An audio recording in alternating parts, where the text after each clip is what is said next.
Hello everybody, here is a just quick tutorial on where to find granola bars. So, the best place that I found is inside these research shacks. So as you can see, this one has some bars in it. But yeah, so just little research labs scattered around. There's a ton of them. Since these bars are not craftable, this is one of the only ways to find them, but stay around because there is another way.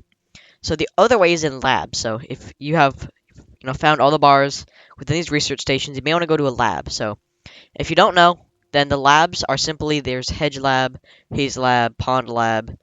I'm going to be going to the Hedge Lab, Black Ant Lab, Sandbox Lab, same thing. But yeah, I'm going to be using the Hedge Lab as an example just because it's conveniently right over here.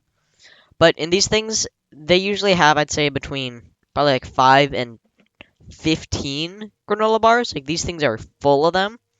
So I'll just go and look for one real quick. Okay, I'm finally here. I found one right here. So this is over by this school password. But as you can see, here we go. Whoa, we have 2 granola bars on this table. 1, 2. Just as an example. So there's already 2 here. And yeah, so that is the entire tutorial. Thank you for watching. If you like my content, please watch some other of it, or be sure to subscribe, like the video, and have a nice day.